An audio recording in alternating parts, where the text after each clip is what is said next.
Siyempre, for security. Mga kababayan, nandito yung ating QCPD, nandito yung ating DPWH na rito, ating lungsod na nakakasama dito, ang Quezon City.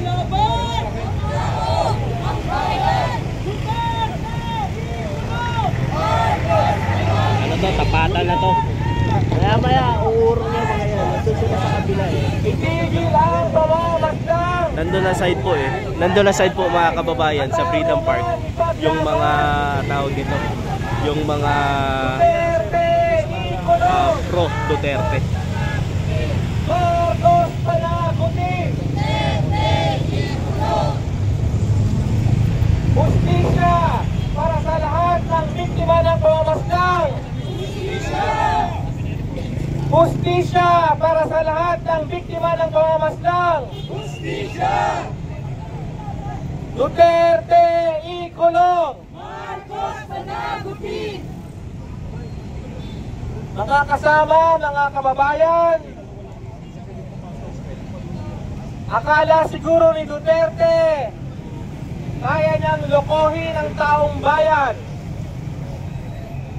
Ilang linggo niya lang sinasabi na hindi raw siya pupunta dito sa Quad Committee hearing.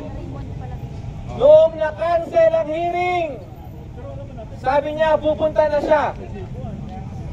Kaya ngayong umaga, nandito tayo sa harap ng Kongreso para suportahan ang mga kahanap ng biktima ng pamamaslang at pangalawa, para ipanawagan na dapat itong si Duterte inukulong. Nananawagan tayo ng katarungan, pananagutan. Nananawagan tayo na dapat ang lahat ng sangkot sa pamamaslang ay dapat managot. Itong si Duterte, matagal nang niloloko ang taong bayan. Ginagawa niyang karatawanan itong proseso, itong ating pamamaraan para ihapag ang panawagan para sa katarungan. Pero dyan po siya nagkakamali.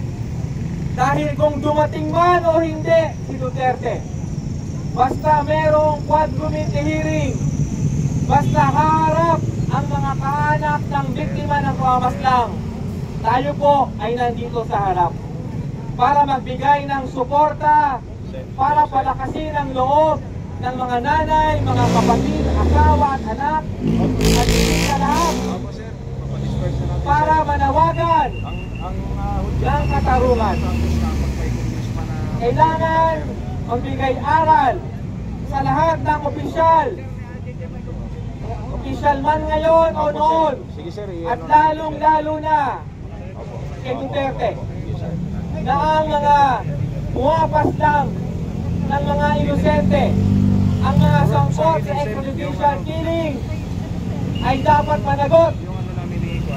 At tayo po ay nandito para iharap sa taong bayan na si Duterte, itong si Duterte ay hindi para sa katotohanan at katarungan, kundi para pagtakpan ang kanyang mga kasalanan sa taong bayan.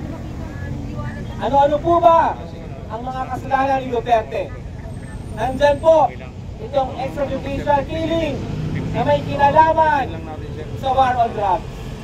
Nandyan din po ang kanyang atake sa karapatan ng mamamayan, lalong-lalo na yung mga lumalaban, mga kritiko, mga oposisyon, ang mga pinaslang dito sa war on diesel, ang mga revolusyonaryo na binabansagang kriminal at terorista, ang kanyang martial law sa Mindanao, ang kanyang militarized response noong panahon ng pandemya, itong malawakang pandarambong noong panahon ng pandemya, itong pagbenta niya ng ating soberenya sa mga dayuhan.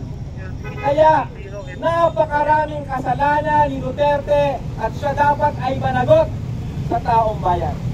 Matagal na nating sinasabi sa kanya na humarap dito sa Quad Committee hearing, pero wala pa rin po siya hanggang ngayon. Kaya humarap man siya o hindi, tuloy po ang lumalaban, tuloy ang panawagan para sa katarungan. Ngayon, bahagi po ng ating kampanya para sa katarungan ay ang paniningil sa rehimen ni Bongbong Marcos Jr. Dahil si Bongbong Marcos Jr. nung una hanggang ngayon ayaw makipagtulungan sa ICC. Itong si Bongbong Marcos Jr. pinagpapatuloy ang war on drugs. Tuloy-tuloy ang extrajudicial killings. Kaya kung seryoso ang pamahalaan ni Marcos Jr. na isulong ang katarungan, dapat at na minimum man lang hayaan ang ICC na gawin ang kanyang trabaho.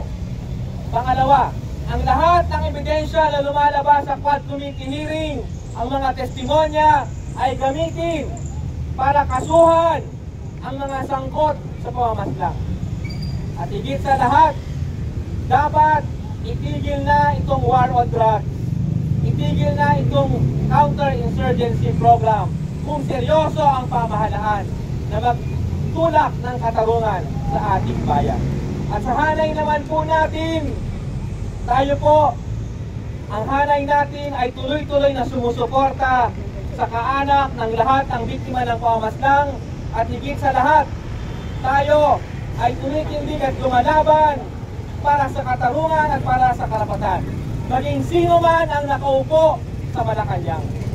Kaya ang ating panawagan para sa katarungan, yan ay nasa harap ng Kongreso, sa harap ng Senado, sa Mendiola, sa ating mga komunidad at hanggang sa ICC kung aabot doon ang ating laban. Tuloy-tuloy ang ating panawagan para sa katarungan. Dahil si Duterte at ang kanyang mga kasabakat ay kailangang managot sa taong bayan. Kailangan natin itulak ang panawagan para sa katarungan. Kaya mga kasama, ano ang ating panawagan? Muling nating isigaw, Duterte ikulong! Marcos panagutin! Marcos panagutin! Duterte ikulong! Itigil ang pamamaslang! Katarungan ipaglaban! Katarungan ipaglaban! Itigil ang pamamaslang! At para po magbigay ng pahayag